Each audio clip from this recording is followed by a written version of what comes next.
Hello friends, ओम श्री गणेशाय नमः। आप सभी का हमारी यूट्यूब चैनल पे हार्दिक स्वागत है। आप सभी को जानकी जयंती की हार्दिक शुभकामनाएं। फ्रेंड्स, आज हम आपको इस वीडियो में बताने जा रहे हैं साल 2023 की जानकी जयंती का शुभ मुहूर्त, पूजा विधि, व्रत कथा, महत्व के बारे में। फ्रेंड्स, वीडियो शुरू करने से पहले आपसे रिक्वेस्ट है, अगर आप हमारे चैनल पर नए हैं और आपने अभी तक चैनल को सब्सक्राइब नहीं किया है तो प्लीज़ सब्सक्राइब कीजिएगा चैनल को, साथ ही प्रेस कीजिएगा बेल आइकन को, जिससे नए वीडियो से रिलेटेड नोटिफिकेशन आपको तुरंत प्राप्त हो सके। और वीडियो पसंद आने पर वीडियो को लाइक और शेयर जरूर कीजिएगा ताकि सभी भक्तों को इस वीडियो का लाभ प्राप्त हो सके। और कमेंट बॉक्स में जय सिया राम जरूर लिखिएगा। जानकी जयंती का त्योहार फाल्गुन मास के कृष्ण पक्ष की अष्टमी तिथि को मनाया जाता है। इस दिन को माता सीता की विशेष रूप से पूजा की जाती है। जानकी जयंती को सीता जयंती के नाम से भी जाना जाता है। इस दिन यदि कोई सुहागन स्त्री व्रत रखकर माता सीता की विधिवत पूजा करती है तो उसके वैवाहिक जीवन की सभी समस्याएं समाप्त हो जाती है। यह दिन सुहागन स्त्रियों के लिए अत्यंत विशेष होता है। जानकी जयंती के दिन सुहागन स्त्रियां अपने पति की लंबी उम्र के लिए माता सीता की पूजा अर्चना करती हैं। जानकी जयंती के दिन माता सीता की पूजा की जाती है। इस दिन को माता सीता के जन्मोत्सव के रूप में मनाया जाता है। इस दिन सुहागन स्त्रियां अपने घर की सुख शांति और अपने पति की लंबी उम्र के लिए व्रत रखती है। इस दिन मंदिरों में भगवान श्री राम और माता सीता की पूजा के लिए भक्तों का तांता लग जाता है। इस दिन जो भी व्यक्ति भगवान श्री राम और माता सीता की पूजा करता है उसे 16 महादान का फल और पृथ्वी दान का फल प्राप्त होता है। जानकी जयंती का व्रत सौभाग्यशाली स्त्रियां अपने पति की लंबी आयु के लिए रखती हैं। इस दिन व्रत रखने वाले व्यक्ति को माता सीता के शुक्रमय नाम ओम श्री सीताय नमः मंत्र का उच्चारण करना चाहिए।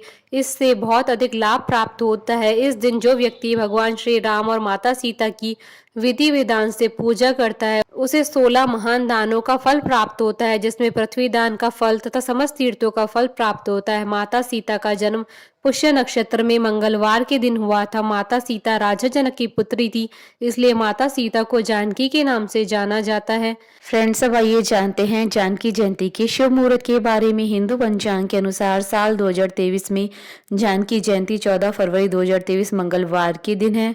अष्टमी तिथि प्रारंभ होगी 13 फरवरी 2023 को सुबह 9:45 पर और अष्टमी तिथि का समापन होगा 14 फरवरी 2023 को सुबह 9:05 पर। उदय तिथि के आधार पर जानकी जयंती का पर्व 14 फरवरी 2023 मंगलवार के दिन मनाया जाएगा।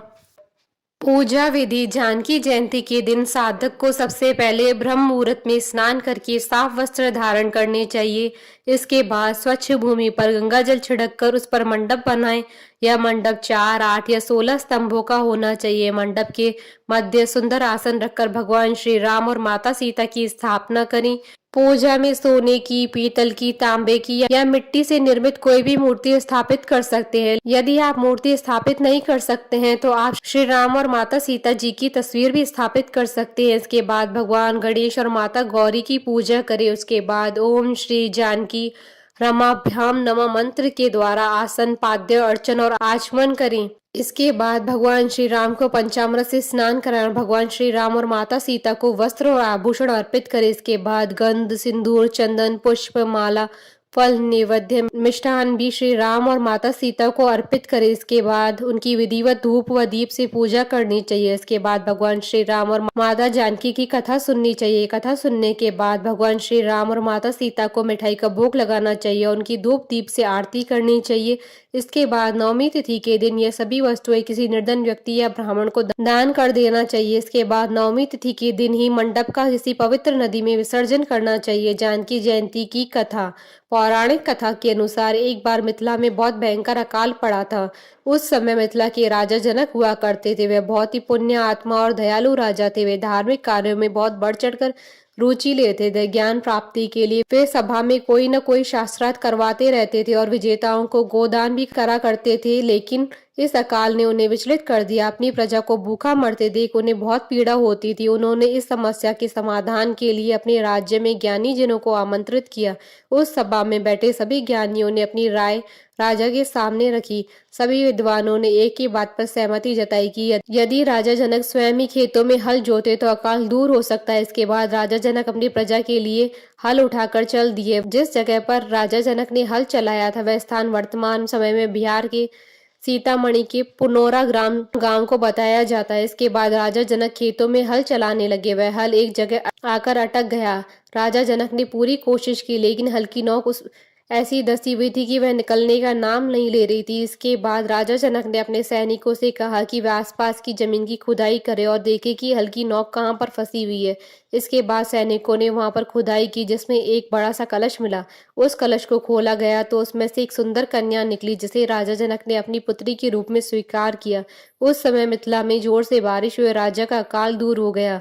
जब उस कन्या का नामकरण किया गया तो हल की नोक के आधार पर ही उस कन्या का नाम सीता रखा गया, जिनका विवाह आगे चलकर प्रभु श्री राम जी के साथ हुआ।